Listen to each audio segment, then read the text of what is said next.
Por si acaso en este repasito de medicina interna puse como una pregunta casi una pregunta por cada subespecialidad, así que, pero lo vamos a ver cortito, ¿ya? Entonces de onco escogí emergencias oncológicas y recordemos que pueden ser mecánica, hematológica, metabólica o efectos adversos de la misma quimio o de la radioterapia.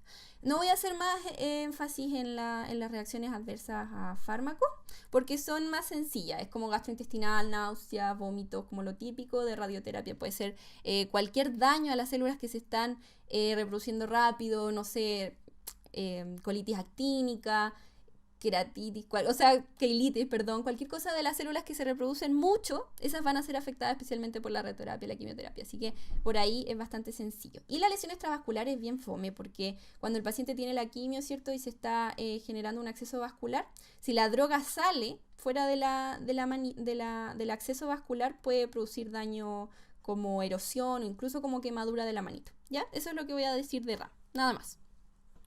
Con respecto a la mecánica, que era la que padecía el paciente, tenemos síndrome de vena cava superior, compresión medular y derrame pericárdico, ¿ya? Por si no se enteraron de que el paciente del caso tenía un síndrome de vena cava superior, ¿ya? Vamos a ver un poquito de nuevo el caso y decir por qué lo tenía.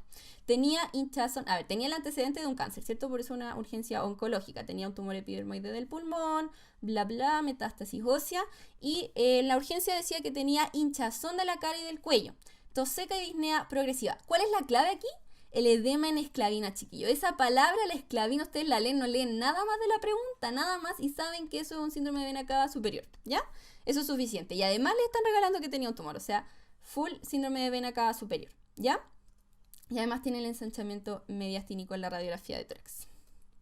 Entonces, volvamos al síndrome de vena cava superior. ¿Qué es lo que pasa? Yo tengo una masa, que en este caso sería un tumor, pero que podrían ser, por ejemplo, un timoma, tuberculosis, toplasmosis. No necesariamente va a ser oncológico, pero la mayoría va a ser oncológico. ¿Ya? Un 85% es maligno. Ese aumento de espacio, esa lesión que ocupa espacio va a ser mala, va a ser un cáncer, ¿ya? Cáncer de pulmón, linfoma, cáncer de mama, ¿ya? Entonces, cualquiera de estos cánceres puede comprimir el drenaje venoso que viene desde la cabeza. Por eso se llama síndrome de vena cava superior. La vena cava superior se ve comprometida, no puede drenar al corazón toda la sangre que está acá y el paciente se hincha y se llena de esa sangre que no se puede drenar. Esto se produce un edema que tiene forma de esclavina, que es esa cosa que usaban estos como guerreros medievales, no sé.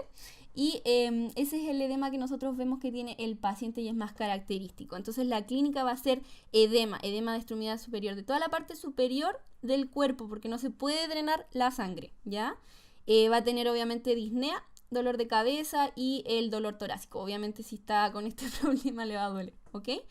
¿Y cuál es así, hay unos algoritmos tremendos, larguísimos en UpToDate, pero este es como el más cortito que encontré que nos ayuda a responder la pregunta que nos hicieron y tener la respuesta buena, ¿ya?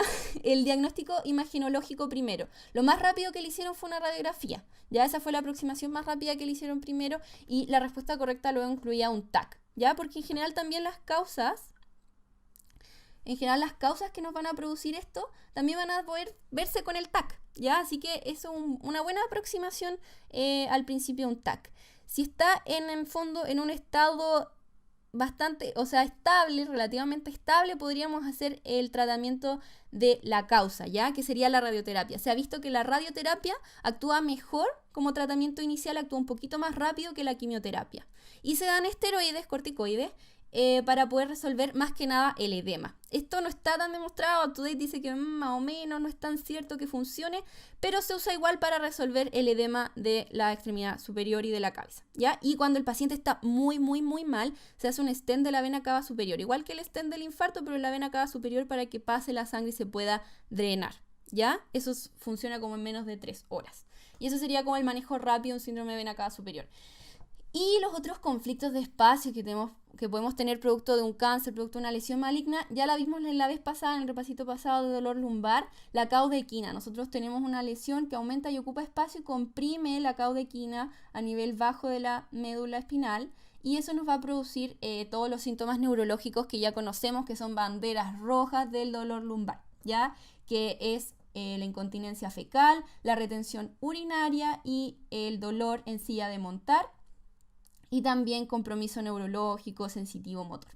Y el otro problema de espacio que podemos tener es un derrame pericárdico, ¿ya? Y eso puede ser por un cáncer de pulmón, por un cáncer de mama, o sea, por continuidad podemos tener un derrame pericárdico, que si es agudo y nos produce un taponamiento y el paciente tiene toda la triada de Beck, todo el compromiso como de taponamiento, se hace una pericardiocentesis para poder sacar rápido y drenar rápido, pericardiocentesis, si es agudo.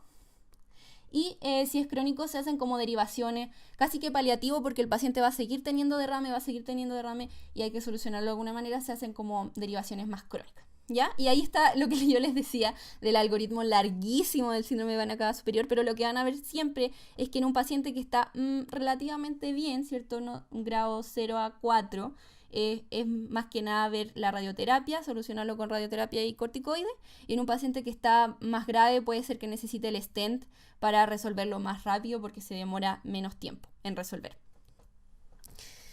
Las otras emergencias oncológicas, así como perlas de la otra emergencia oncológica, son la neutropenia febril y la hiperviscosidad con la leucostasis dentro del grupo de hematológicas, ¿ya? ¿Qué es la neutropenia febril? Neutropenia más fiebre, ¿ya? La neutropenia se considera cuando es severa, menos de 500, o si pensamos que va a bajar, ¿cierto?, a ese nivel dentro de un tiempo muy corto. Y la fiebre nos referimos a oral 38.3 o 38 durante una hora, ¿ya?